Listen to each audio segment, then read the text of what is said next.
Good evening, gladiators. We who are about to play salute you. Welcome everyone to another late night edition of Oli Plays and part 4 in my series on the Ultima games, which somewhat confusingly we're playing Ultima III tonight because of course the first one of these series we played Akalabeth, which was the first unofficial Ultima. Anyway, I've been playing the Ultima games over the last couple of videos for the first time, in fact. As a fan of the series, I came to them late, and I didn't start playing the Ultima games until Ultima 4 and beyond, and even then only sparingly. Ultima 6 was what really got me into it. So I've always been quite curious about what the earlier ones were like. Do they hold up? Are they great for nostalgic reasons, or are they still great games in their own right? And so far, for me, it's been mixed. I can see seeds of greatness in them, but there's something a little bit lacking, some modern conveniences and so on, which I find hard to look past, just because I think I'm not as patient as perhaps I was when I was a kid. I think if I was able to look at them through the eyes of either a child or someone in the 80s, these would have been wonderful games, these early ones. I've heard good things about Ultima 3, and literally tonight is the very first time I'm loading it up and playing it, so please join me as we take a look at Ultima 3 Exodus. Exodus. Funny enough, that name, does it sound familiar? If it does to you, it's because it's from the Old Testament in the Bible and tells the story of Moses and these people fleeing from Pharaoh. In this game, Exodus is the name of an evil demon who is the spawn of the villain from the first game and the villain from the second game. Now, in 1980s America, there was a lot of religious fundamentalism, and still is today, but there was a lot of hysteria back then about the evils of computer games and Dungeons and Dragons and things like that, and competing for the souls of the youth, So Ultima 3 was particularly controversial because the box was this huge demon, this giant red demon holding, red embers above a lake of fire, and for the fundamentalist types, this screamed Satan, and it screamed, your children are not they're going to be corrupted by the devil. Reality was, it was just a game, as all these fantasy games are, and there is important lessons to be learned in being able to separate fantasy from reality. Dungeons and Dragons is a wonderful pastime, and something I played as a kid, and something I've even played in the last year with my wonderful group of dungeon mastering adventurers and the great DM Tom Gatinoff. Big shout out, brother.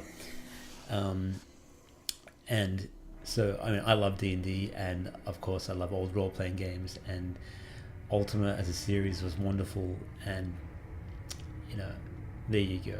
I don't think it's going to corrupt anyone. Well, certainly not now anyway. These kids would see these graphics today and laugh. Alright, let's get on with it. Here we are at the title screen. From the depths of hell, he comes for vengeance. So we have a few options here. It's all keyboard based, and as you can see, it's using the 4-color palette, as I mentioned in the last video, the CGA colors of cyan, magenta, yellow, and black. Not great color.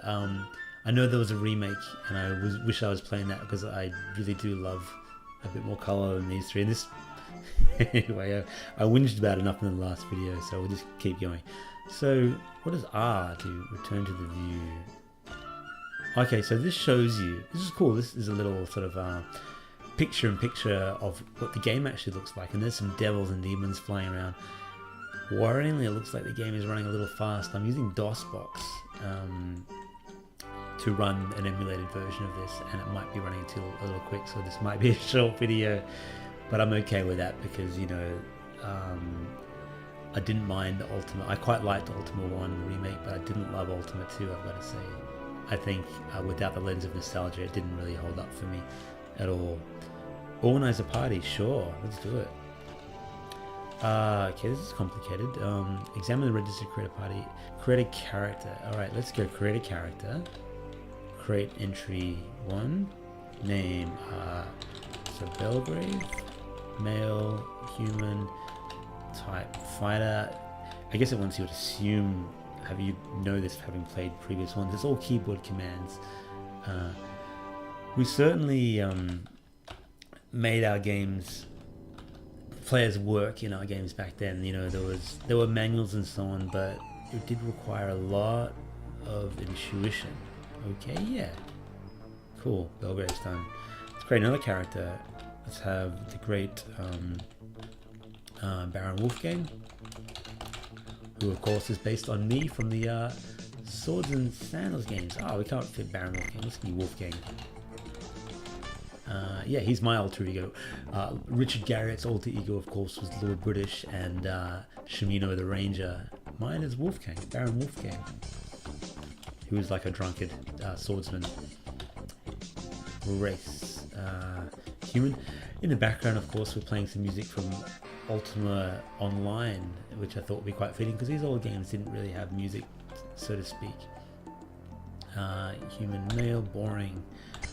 Type. Let's go with, I guess, mage. What are our options? See, this is the weird thing. You gotta press keyboard commands until you find something. Cleric, sure, why not?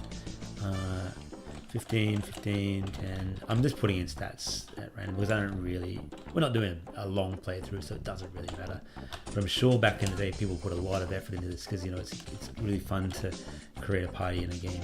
This is the first Ultima that actually allowed people to create a party. Previously to that, there was just the one character known as the Stranger, who of course slew the evil wizard Mondain and his protege Minax. And in Ultima 3, you got a whole party of people to do so. Who's our third character? Let's have King Lionel, part of the King Lion, sure, male, human, and he can be a fighter as well. And 15, 10, sure, okay, 5, go with that. And one more character, let's go with Luminescia, who is the great wizard from Swords and Sandals 2 Redux.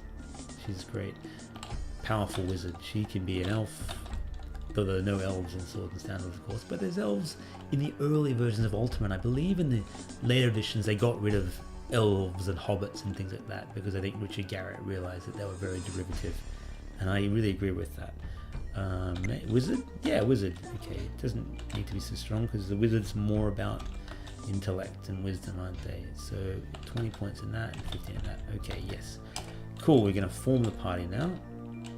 Player 1, sure, yeah. Form. Right, that was quite easy. Now, main menu. We have our party, let's journey onward. Begin Ultima 3, Exodus. Hope it's good after all that. So here's our party, and this game is of course suffering from the same thing the last one was, which is a version of DOSBox running very fast. So you can see the wind going like nuts down there when I'm assuming it doesn't probably need to do that. I could probably slow it down, but you know, it doesn't really matter to me. So again, it's got the overworld map that the previous Ultimates have shared, and I believe it even looks like the same tile base. The stories behind the creation of these tiles are quite amazing in the amount of effort they had to put in to get them to even look like that. They would plot them out on graph paper, then convert them to hexadecimal, as in, you know, the FFCCHH, whatever it is, and then do that in reverse, feed it into the computer, just to get these simple graphical castles and so on. And each one will probably take hours, you know. So thank you, Lucky Stars, for things like Photoshop and Paint that we have these days. We're truly in a different era. Enter the castle, sure. Enter town. So I wonder if we can transact. Why would you say transact? I guess it's transact. Who will transact? Okay, now because we've got a party, we can choose who's going to do the transacting. Wolfie can talk to us. Direction north. Good day. Cool, so the whole party can actually interact. Which is cool in a role-playing game. You want to choose, you know, who's the best person for the job. Wandering around town. The town seems a lot bigger actually than the old one. And these guys are moving very hectic. Transact. Who will transact? To direction that way. Is it not lovely? Who's saying this? We're not sure. That person's wandering around. But it's cool, the NPCs now wander around a bit as well. Who's that guy? Transact. With him. Luminesha can talk to him. Direction that way. Good day. Wasting our time, buddy. This frantic looking character. I could be Chuckles the Jester, I wonder. It'd be nice to know who you're talking to, wouldn't it? Ho ho! I believe that's probably Chuckles, and I feel like in a slower version of this you probably see the name of the character maybe on the left. Can we go in here? Okay, now we're inside at Di Grossa, which is obviously the food vendor. Transact. Belgrade might want to buy something. Rations. Yeah, let's get some rations. Everyone has their own individual amounts of gold, it seems. I'm not sure what all those numbers mean, but cool. We've got some food now. Hopefully that's enough he can share with everyone. Belgrave's a very noble and generous soul, and he'll be happy to share his food. LCB, maybe that's the Lord Castle British? Castle of Lord British, maybe? Armory, yes. We want to transact. List, sure. Give me a list. Available? Okay, cool. So, I remember reading that Richard Garriott was very keen to expand not only the world and the scope of the world, but your ability to interact in these worlds. And so, with each new Ultima, he would bring in more commands and the ability to manipulate objects and phases of the moon and secret dungeons and other worlds that were off the map. That kind of thing. Ultima 3 also had a cloth map, which is awesome. I never saw it, but I heard it was great. I had the Ultima 6 cloth map, and I'm going to tell you a story when I do the Ultima 6 video, a tragic story about my cloth map. What do we want? Plate? Yeah, we want plate, but I bet we can't afford it. Okay, yeah, we're going to buy your interest, so you got to remember what you want. Let's go plate. You haven't got the gold. Well, that's phooey. Sure, list. Let's see if we can get cloth armor. Buy cloth. May that serve you well. Alright, cool. Enough of this malarkey. Your interests. Quit. Alright. Quit is always a dodgy command to me because it feels like, you know, quitting the game, and I always worry about things like that. Weapons. Let's talk to the weaponsmith. Transact. Who will transact? Wolfgang. North. It's one extra command which you probably will get used to quite quickly, you know. I do love games where you have a party of adventurers. There's something a lot more about it, and the strategy and the camaraderie and just the feeling of replicating a classic Dungeons and Dragons adventure in that kind of environment. So, alright, now we are going to look at the weapons list. Wolfgang is a swordsman, so we want a sword. Buy your interest, sword. Haven't got the gold? This is an outrage. I'm sure one of those numbers up there means gold, but it's not super clear to me. And I have not the patience to find out. Where is this Lord British? We want our quest. The pub. Do we want a drink? Yeah, we want a drink. Wolfgang wants a drink. So in the background now we can hear Stones, which is the beautiful theme that's most associated with Ultima. I'm going to turn it up a little bit so you can hear it.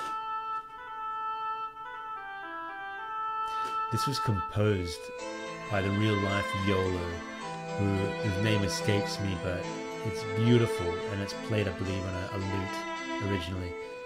And it's just one of those haunting themes that, you know, is still as beautiful hearing it now as the first time I heard it. So that's a wonderful bit of music. Not actually in Ultima 3, of course, but in the Ultima Online soundtrack that I'm playing in the background. Anyway, We were getting a drink while I wax lyrical on stones. Beautiful song. If you ever want to learn some music, it's a good one to learn. Transact. Yes. Who will transact? Who will transact? Yeah. Wolfgang will transact to the north. 7 gold for a drink. You pay? You better pay. Yeah? Am I getting one? Yes. 7? Okay. We're another? Yeah, sure. I'll pay 5 gold. So the tavern keeper goes, hey, a glass of ale, 7 gold. How much are you going to pay me? I paid him 7 the first time. Second time I thought, well, you know, I've had a few drinks. Why not pay 5 gold? He goes, leave my shop, you scum! That's fun. It's a memorable interaction. When we're famous and brave heroes, I'll be coming back here and he will certainly be serving me drinks. You will rue this day. So we want to get out of the town. Exit.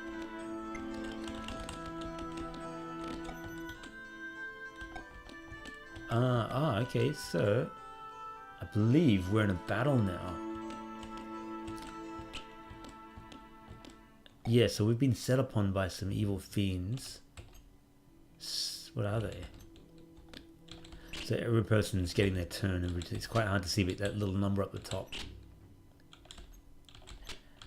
A brigand. Okay, because of the window that you can see, this little window here for your text is so small, it's very hard to sort of get a real scope of what's actually going on because the text moves so fast. What I'm actually doing is I'm attacking them, but because our colors are all the same, it's quite hard to find out what the hell's going on in battle. And this is of course a constraint of the time. You know, they had limited color palettes to choose from, and each tile could only be one color. But they dropped some loot, which is cool. Get chest, play to search 1. Cool, we got some gold out of that. Fantastic. So we move around the map a little bit more. There is a castle there which we could enter. No, we've had enough of that. We've been in that town. So we'll explore through the mountains. I'm going to climb and climb and climb up here. North through the forest. There's another castle there, but I wouldn't mind seeing if there's a dungeon, if the dungeons have changed, because as I mentioned in previous videos, the thing that I've found lacking in the early versions of Ultima was the dungeons. I just couldn't get into the 3D aspect, which, you know, somewhat ironically was actually one of the things that the early versions were most lauded for, is the advanced 3D graphics. But, you know, similar to CGI in movies and 3D over 2D, 3D dates very badly. So you can look at a Disney movie like The Lion King or Aladdin or something like that, still looks wonderful today, but you go back and look at the first Toy Story, wonderful animation and voice acting and music and everything, but the actual CGI doesn't hold up. Bug's Life, that kind of thing. They just, even CGI from 5 years ago, things that look, you know, blinding realistically, the human eye is trained to sort of spot flaws in things, and it's remarkable how easy it is to do that. Anyway, sidetracked as we walk around these endless woods. There is a castle there, or a town. Don't really want to go to a town. I actually want to. Ooh, now we're in the deepest woods. We're a little lost. Am I going to find a dungeon before the end of the video? Who can say? Yeah, you know what? This isn't too bad. I think, were I playing this in 1983 or whenever this came out, I believe it was looking there. I can't seem to find any information. 1985, sorry. Were I to play this in 1985, I would have been 6 years old, and I would have been amazed by it. I would have loved it. I think this kind of thing that is certainly of its time, and it's really ambitious as far as, you got party versus party combat. You've got multiple characters all interacting, and AI and the skeletons can't really tell what the hell's going on. I'm just attacking different directions, but the cleric can cast a spell. Cool, it casts a spell, but it's not really telling me which one. This is the first game where the spells were in Latin, so vas por flam might be fireball kind of thing, or not so much Latin, but a Latin sounding language. Can we escape? Flee, flee. Not usable. Yeah, battles are confusing, and I reckon it's partly because of the really fast CPU thing I've got going on. Yeah, look, Ultima III. I think I'm getting hit in the background there, but I think we might leave that one there. Gotta say, there's definitely potential there, and I can see, for the time, probably very advanced, and I think there's probably a wonderful story in there. Apparently the player has to travel through moon gates, and let's turn that off now. Come on. Well, that music's really dramatic. Turn that off. Yeah, so the player has to travel through moon gates and explore above ground and underground to defeat the evil Exodus demon. And this, at the time, was hailed as one of the most innovative role-playing games of its era, and so ubiquitous that other role-playing games were called It's Like Ultima. So Lord British and Richard Garriott, he was doing something right, and I believe the game sold something like 120,000 copies. And that's phenomenal back in the day. One interesting story about this before I go is that this game was the first to be published by Origin. Now, Origin was actually Richard Garriott's company. When Ultima II came out and he couldn't quite agree on a deal with his old publisher, Sierra Online, about a port of the game and royalties and so on, he decided to go into business with his brother and publish the game. And I think that's so cool. It's very much the indie spirit that I love, and something that I'm certainly trying to do with my own Whiskey Barrel Studios. For the moment, teaming up with E Games to publish the Swords and Sandals games, and in the future, hopefully bringing some new titles myself and teaming up with other indie games. So I'm really inspired by the stories of these early developers like Richard Garriott, one of my heroes.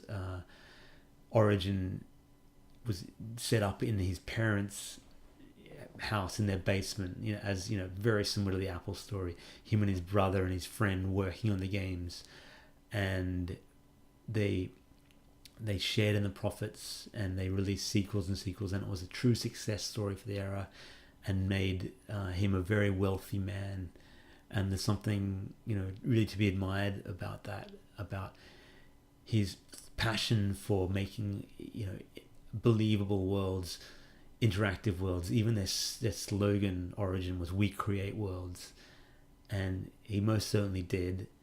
I didn't really love Ultima 2, and I didn't love Ultima 3, but I can see why they're great games and of their time. The next one I'll be playing, Ultima 4, I can say that I do love, because I love the characters. It's starting to become the Ultima that I know and love, and morphing into true role-playing greatness, because Ultima 4 is the first one that, I won't spoil it too much, but it really set the RPG kill foozle thing on its head. It's no longer just about killing the evil wizard and so on. It's about a quest for honor and self and morals and values, and it's an extraordinary game, and I look forward to bringing you that next. If you've been enjoying these videos, as always, please like and subscribe, and send me your comments. Read them. I do read them, and I try to respond to as many as I can. This Ultima series will probably go for another week or two, and then of course it will be back to playing all the other classic games from the past and the present. I'm going to do some more modern games. I'm thinking about doing Darkest Dungeon and Terraria, and any other games that you might like me to play. Leave me a comment. All right, well, it's getting late. You've got to work tomorrow. Enjoy your weekend then. Bye for now.